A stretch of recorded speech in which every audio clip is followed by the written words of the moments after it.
میرے جیسے کمزور نظر کے جن کو 4 قدم دور چیز نظر نہیں آتی ابھی بینک پلازا کی چھت پہ کھڑے ہو کے عید کا چاند دیکھتے ہیں، جبکہ آپ 200 سال کے چاند پریڈکٹ کر سکتے ہیں کہ کس وقت اور کس دن نظر آئے گا۔ ہم نے علم کو صرف 1000 سال پہلے، 500 سال پہلے، 700 سال پہلے، 1500 سال پہلے یا 2000 سال پہلے کی تاریخ تک قید کر کے رکھ دیا۔ زمانہ ہمیشہ آگے کی طرف چلتا ہے۔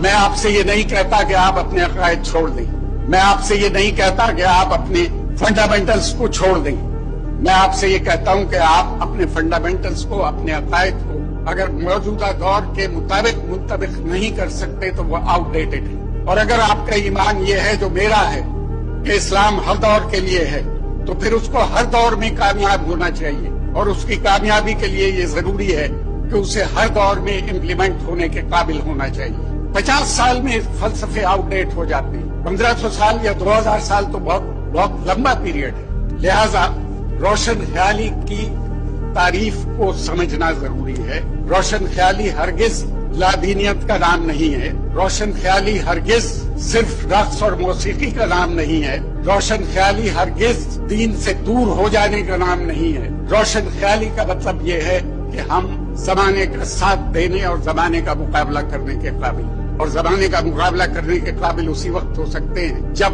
اس دور کا علم ہمارے پاس ہو جس دور میں ہم زندہ ہیں۔ کہ جو علم روشن خیالی پیدا نہیں کرتا ہے، جو علم روشن خیال نہیں ہوتا، وہ علم نہیں ہوتا۔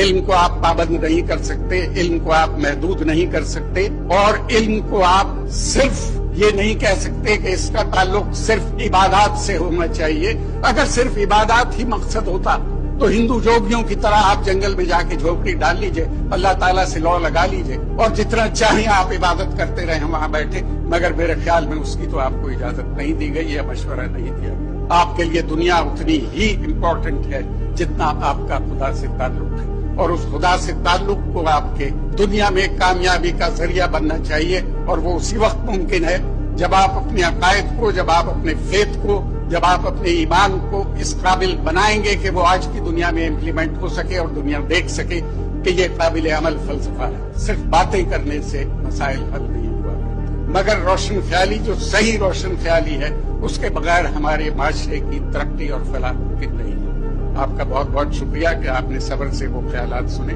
جن سے شاید آپ کی اکثریت کو اتفاق ہو۔ Thank you very much.